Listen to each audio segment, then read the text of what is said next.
여러분 안녕하세요, 리우입니다. 오늘은 자연에 관한 27자의 전반 부분에 관해서 한번 이야기를 해보려고 해요. 그러면은 교재로 들어가 보도록 할까요?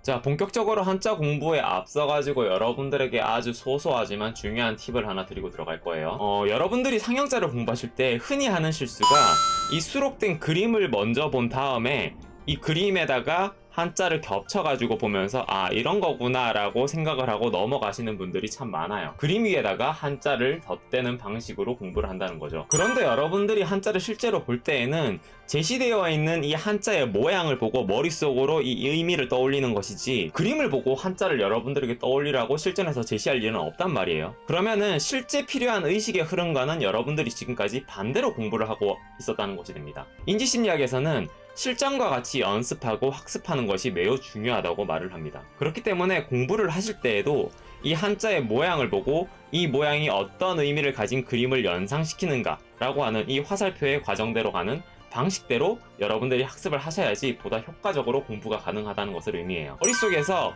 이미지 위에 글자를 겹쳐보는 것이 아니라 글자 위에다가 이미지를 겹치듯이 공부를 해 나가시는 방식이 더 효과적이라는 겁니다.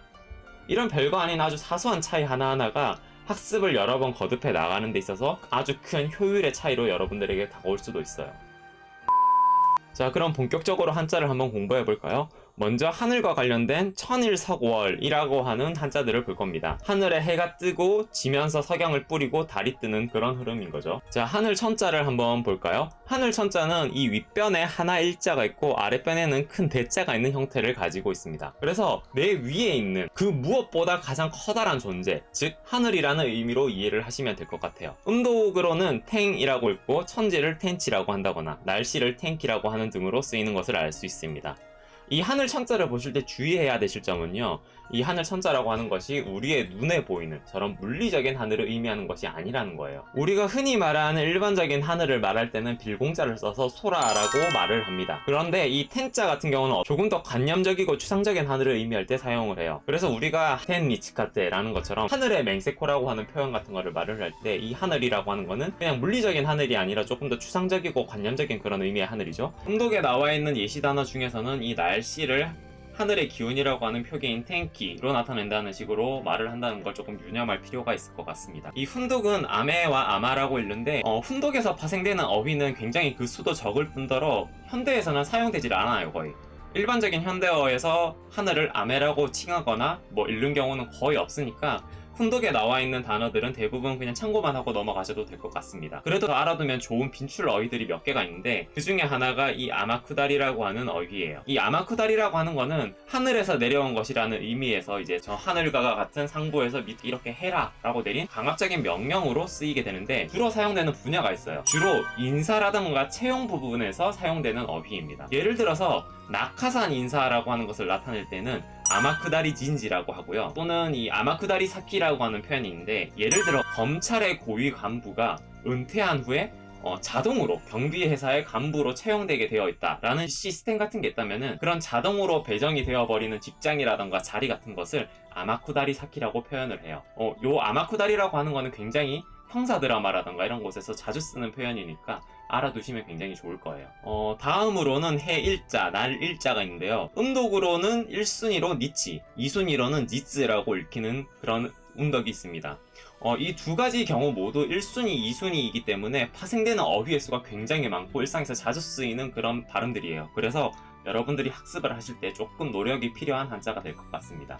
일단 단어 생산성과 사용 빈도 면에서 조금 더 높은 순위를 가지고 있는 니치 같은 경우는요, 의미에 나와 있는 1번, 2번, 3번의 의미, 해, 날, 일본이라고 하는 세 가지 의미가 모두 사용이 되는 그런 음독이에요. 반면에 이 지츠 같은 경우는요, 마치 평일과 같이 해지츠라든가 당일과 같이 무슨 날이라는 의미로 단어의 가장 끝부분에 위치해서 읽히는 경우가 많다는 것이 이제 사용상의 포인트가 될 것 같습니다. 예시 단어 중에서 여러분들이 조금 주의를 하셔야 될 거는 이 내일이라고 읽힐 수 있는, 한자로 보면 이게 내일자거든요. 올레에다가 날일자를 써서 내일로 되는데, 이 내일이라고 하는 것이 우리나라에서 의미하는 다음날을 의미하는 것이 아니라 일본이라고 하는 의미로 쓰여가지고 당일하다 이런 의미로 쓰인다는 것을 조금 체크해 두실 필요가 있어요. 훈독으로 읽히는 것은 이 히라고 읽히는 것이 가장 일반적입니다.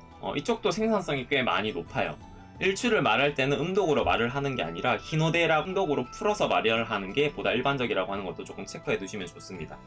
그리고 훈독 예시 단어 중에서 여러분들에게 설명이 필요한 단어가 한 가지 있는데 바로 이 히니치라고 하는 단어예요. 먼저 중요한 점은 제가 히니치라고 하는 단어의 의미를 나날이라고 적어놨는데요. 이 나날이라고 하면 좀 알기가 힘드니까 정확하게 의미를 제가 해설을 해 드릴게요. 캘린더 상에서 정확히 무슨 날인지 며칠인지를 의미하는 것이거나 혹은 며칠이 지났는지 그 날짜의 숫자를 의미할 때 이 히니치라고 하는 단어를 씁니다. 그래서 예문을 들어서 얘기를 해 드리자면은 히니치요 키메르라고 하면은 정확히 캘린더상에서 며칠인지 정한다 라고 하는 의미가 되는 것이고, 히니치가 가까르라고 하면은 시간적으로 도대체 며칠이나 걸리는가 라고 하는 것을 의미하는 말이 돼요. 그러니 여러분들은 여기에다가 날짜라던가 날수라고 하는 의미를 가필해 두시거나 아니면 제가 아까 전에 말씀드렸던 예문들을 적어가지고 의미의 이해를 높이는 게 더 좋을 것 같아요.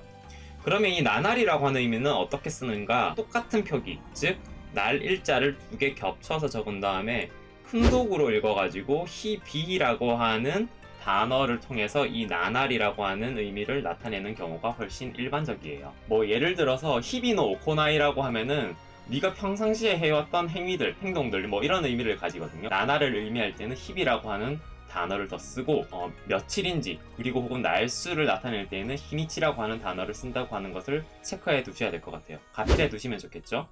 그리고 이제 2일, 3일 등으로 쓸 때에는 나니나니카라고 하는 형식으로 쓰는데 이거는 전미어적인 쓰임으로 사용되는 것이기 때문에 이 날일자가 중요한 것이 아니라 이렇게 앞에 붙는 숫자와의 상성이 더 중요하기 때문에 한꺼번에 묶어서 이제 기초일본어 문법책 같은 거에 나와 있는 거 혹은 제 블로그 같은 데 방문하셔서 보시는 게 더 좋을 거예요.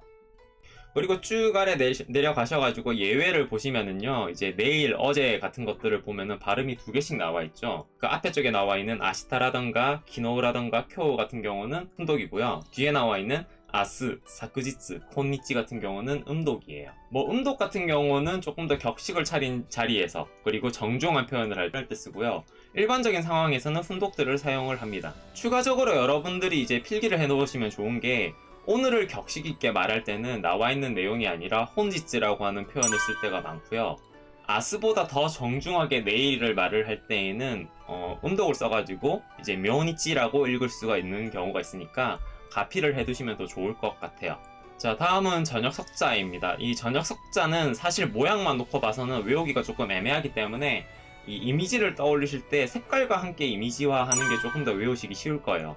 이 해가 지고 달이 떠오르는 사이 시간에 이렇게 구름이 한 점 한 점 붉게 물들어가는 그런 이미지. 그 붉게 물들어간다. 석양의 이미지와 함께 외워주시는 게 조금 더 잘 외워지실 거예요. 이 석자는 음독으로는 스키라고 읽는데 순위가 낮은 만큼 일반적으로 자주 사용되지는 않습니다. 거의 대부분의 단어에서 이 음독을 읽히는 경우는 거의 없고 제가 제시한 석양이라던가 일조일석 정도만 알아두시면 될 거예요. 대부분이 이제 훈독으로 사용돼서 유로 사용이 되는데요. 저녁을 이제 유 혹은 유가타라고 할 수 있는데 일반적으로는 유라고 하진 않고 유가타라고 말을 해요. 그리고 또 하나 알아두시면 좋은 게 있는데 제가 여기에 적어 놓지는 않았지만은 석양이라고 하는 단어도 사실 음독으로 읽기보다는요 유희라고 하는 단어를 쓰는 경우가 더 많습니다. 또 하나 더 알아두시면 좋은 게 이제 저녁놀이 치는 풍경 그런 모습을 이제 유브레라고 하니까 이제 알아두시면 좋을 것 같습니다. 달월자 같은 경우는 이제 여러분들에게 따로 설명이 필요 없을 만큼 모양은 이미 잘 알고 계실 거예요. 이 달월자의 음독의 1순위는 게츠, 2순위는 가츠로 되어 있는데 게츠를 기본적으로 생각을 하시고 이렇게 먼저 외워두시는 게 좋을 것 같습니다.